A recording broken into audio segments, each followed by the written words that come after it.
Dans le chapitre précédent, nous avons pu voir l'importance de construire son réseau professionnel. Et donc, dans ce nouveau chapitre, nous allons aborder la question de comment le construire et l'entretenir. La première étape va être celle de l'identification des personnes, ou en tout cas des structures clés que vous souhaitez intégrer à votre réseau. Ici, pour identifier ces personnes ou ces structures, ce que vous pouvez faire, c'est vous poser des questions comme: vers qui serait-il pertinent d'orienter mon apprenant ou mon bénéficiaire sur telle question, ou s'il rencontre telle problématique, ou encore vers quelle entreprise pourrais-je orienter cet apprenant ou ce bénéficiaire. En vous posant un certain nombre de questions de ce type, cela vous permettra donc d'identifier des organismes, des entreprises et parfois même des personnes en particulier. Dans le cas où vous êtes formateur professionnel d'adultes, ces personnes ou ces structures pourraient être par exemple des prescripteurs, c'est-à-dire des personnes qui pourraient vous envoyer des apprenants afin qu'elles suivent vos formations. Ce peut être également des financeurs, je pense à Pôle emploi ou Transition Pro, mais également bien sûr des entreprises, puisque vos apprenants auront sûrement des stages à faire et ensuite seront en recherche d'emploi. Une fois que vous aurez donc identifié ces personnes et ces structures, va se poser la question de la prise de contact avec elles. Donc ici, il n'y a pas de bonne ou de mauvaise modalité de prise de contact.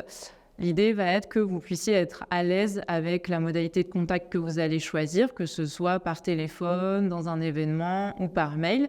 Et cela va également dépendre de votre disponibilité et de celle de votre interlocuteur.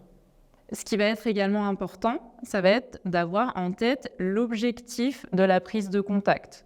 Alors, si c'est par mail, il va falloir l'expliciter dans le mail. Et si c'est une prise de contact orale, peut-être vous préparer un petit pitch avant la prise de contact pour pouvoir être tout de suite clair et précis dans ce que vous allez pouvoir dire à votre interlocuteur. Si vous êtes formateur ou conseiller dans une structure qui vient de se créer ou qui se développe, une idée peut également être d'organiser un événement, je pense à des journées portes ouvertes ou à un salon, afin de convier plusieurs personnes ou plusieurs structures que vous souhaiteriez intégrer dans votre réseau, afin de les rencontrer tout en même temps. Ça peut vous faire gagner du temps. Et puis, cela peut aussi permettre aux personnes qui seront présentes de ce qu'on appelle réseauter entre elles. Donc, peut-être aussi que des personnes qui seront présentes pourront créer des liens qui leur seront utiles à elles aussi dans leur pratique professionnelle. Quand on parle du réseau professionnel, un principe qui est très important, c'est celui de la réciprocité, si vous préférez, du principe donnant-donnant. C'est-à-dire que votre réseau professionnel, vous n'allez pas uniquement le solliciter quand vous aurez une demande ou un besoin.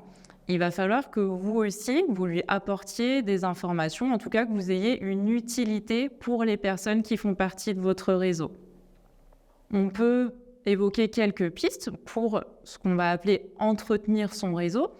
Si ce sont des personnes qui sont en entreprise, vous pouvez par exemple leur envoyer régulièrement des candidatures spontanées de vos apprenants ou de vos bénéficiaires.